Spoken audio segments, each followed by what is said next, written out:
मैं नीलम आपका स्वागत करती हूँ अपने इस चैनल में। और आज मैं जिस धार्मिक स्थल के बारे में आपसे बात करना चाहती हूँ वो संग्रामपुर में स्थित कालीकंठ धाम है। कालीकंठ धाम अमेठी से 12 किलोमीटर की दूरी पर है और जहाँ मेरा जन्म स्थल है वहाँ से 7 किलोमीटर की दूरी पर है। ये बहुत पवित्र स्थान माना गया है क्योंकि यहाँ पर माता रानी स्वयं विराजित हैं। और यहाँ की ऐतिहासिक जो कथा है वो इस प्रकार है। कथा वहाँ पर पहले जो आज देवी माता की का मंदिर है वहाँ पर पहले च्यवन ऋषि महर्षि च्यवन ऋषि का आश्रम हुआ करता था। आश्रम में ऋषि अपने जो उनके ऋषि मुनि थे उनके साथ पूजा अर्चना करते थे और रहते थे। वहाँ पर एक बार ऐसा था कि महर्षि जो च्यवन थे वो तपस्या में इतना लीन हो गए कि उन्हें अपने शरीर की सुध बुध ही नहीं रही। इतना लंबा तपस्या में लीन रहे वो। और उसके बाद उनके ऊपर एक ना दीमक की जो है परत वो आ गई। उनके ऊपर दीमक ने घर बना लिया। तो उस वक्त अयोध्या के जो राजा थे वो सर्जा थे। महाराज सर्जा अपनी सैनिकों के साथ अपने परिवार के साथ एक बार आश्रम में आए।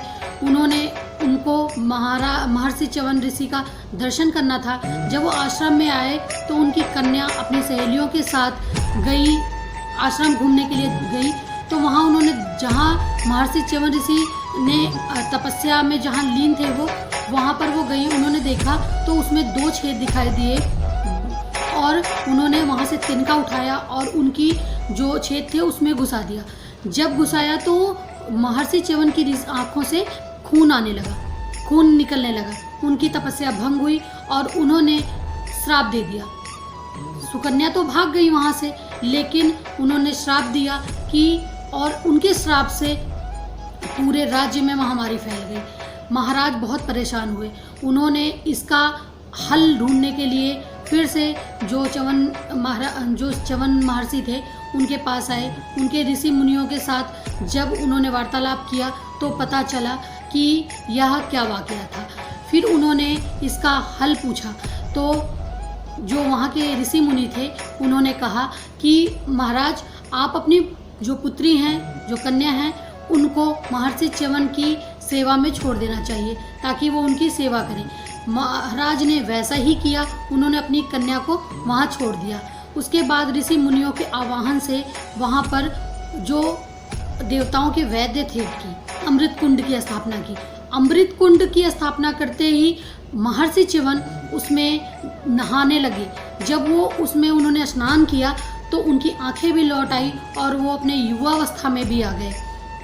उस कुंड में सभी लोग जाके नहाने लगे और स्नान करने लगे और युवावस्था में आने लगे। इस जो कहानी है इसको देखते हुए, जो ये वाकया हुआ इसको देखते हुए जो ब्रह्मा जी थे, भगवान ब्रह्मा जी, उन्होंने देवी माता का आवाहन किया और कहा कि माता आप यहाँ विराजित हुई।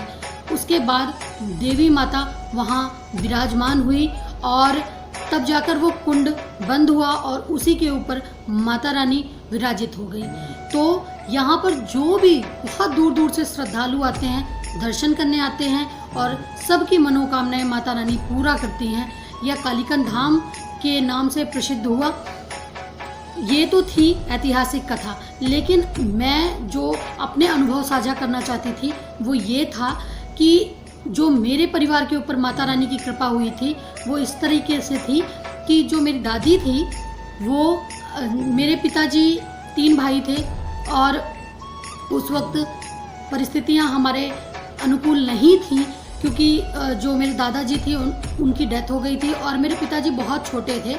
मेरी 2 बुआ थी और पिताजी थे, जो उनके 2 भाई थे उनकी भी डेथ हो चुकी थी बीमारी की वजह से, जिसकी वजह से दादी को बहुत सदमा पहुंचा था और पिताजी बहुत ही छोटे थे, शायद 2 या 3 साल के थे, ऐसा दादी ने बताया था।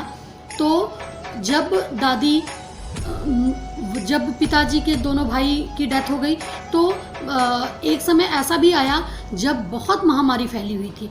उस वक्त ना डॉक्टर थे ना इलाज था और जो बच्चे बीमार होते थे उनकी डेथ हो ही जाती थी। ऐसा था उस टाइम पे।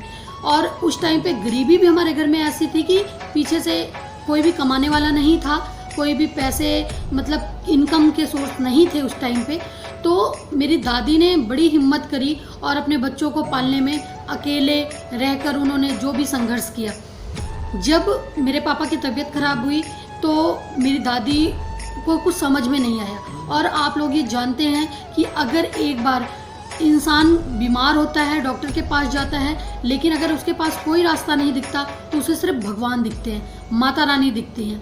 तो और उनके आगे मुझे लगता है कि सच्चे मन से जो भी भक्त उनकी पूजा अर्चना करता है, उनसे जो कुछ भी मांगता है वो सबको देती हैं। सबकी उनसे जो कुछ भी मांगता है वो सबको देती हैं, सबकी झोलियाँ भरती हैं। तो मेरी दादी बहुत धार्मिक विचारों की थी और उन्होंने ऐसा किया, वो हर सोमवार को नंगे पैर 7 किलोमीटर जाना और 7 किलोमीटर वापस आना, नंगे पैर वो जाती थी और नंगे पैर ही वापस आती थी।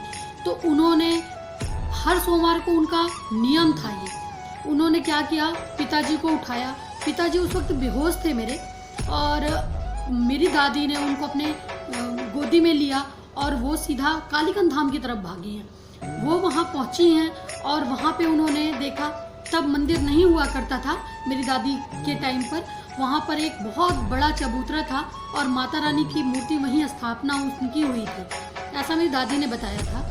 तो जब वहाँ पहुँची तो वहाँ भीड़ भी थी। मेरी दादी ने पापा को वहीं पे लिटा दिया माता रानी के सामने और कहा कि माता रानी आपने ही दिया है, आप ही इन्हें ले रही हैं और अब मेरे पास कोई और सहारा तो है नहीं, कोई बात नहीं है, इनके साथ आप मुझे भी ले लीजिए। मेरी दादी वहीं लेट गई। जब वो लेटी हैं उसके बाद उन्हें होश नहीं रहा, लेकिन जब 1-2 घंटे बाद मेरे पिताजी को थोड़ा होश आया, जो कि उस वक्त मेरी दादी को लग रहा था कि मेरा बेटा मेरे हाथ से निकल गया है। मेरे पापा उठे हैं और मेरी दादी के पास आके बोले, माई, पापा रो रहे थे उस वक्त और मेरी दादी को उठा रहे थे। दादी उठी हैं और दादी ने देखा कि ये चमत्कार ही हुआ। मेरी माँ ने मुझे मेरी गोद फिर से भर दी, उन्होंने फिर से मेरी गोद हरी कर दी। वो जयकारा लगाती रही और मेरे पिताजी को, जो कि 3-4 दिनों से उन्होंने कुछ भी नहीं खाया था, मेरे पिताजी को बहुत भूख लगी थी और वो रो रहे थे कि हमारे यहाँ मम्मी को माई बोलते थे उस टाइम पे, और हम लोग भी, हम भाई बहन जो भी थे सब अपनी दादी को माई ही बोलते थे। तो मेरी दादी को उन्होंने कहा कि माई, मुझे बहुत तेज भूख लगी है, मुझे प्लीज़ कुछ ला के दो, मुझे खाना है। मेरी दादी के पास उस वक्त कुछ भी नहीं था, कोई पैसा नहीं था, कोई रुपया नहीं था, लेकिन मेरी दादी ने जाकर जो दुकान पे भीख मांगते हैं वो मेरी दादी ने मांगा है और वो प्रसाद लेके फिर मेरे पापा को खिलाया है। तो मैंने ये जब अनुभव मेरी दादी ने मुझसे शेयर किया था तो मुझे लगा था कि हाँ, ये तो सही बात है कि माता रानी कभी किसी को खाली झोली नहीं रहने देती, किसी की खाली झोली नहीं रहने देती, वो तो देने वाली है और वो देती है। इसी शुभकामना के साथ मैं विदा लेती हूँ, आपकी अपनी नीलम। धन्यवाद।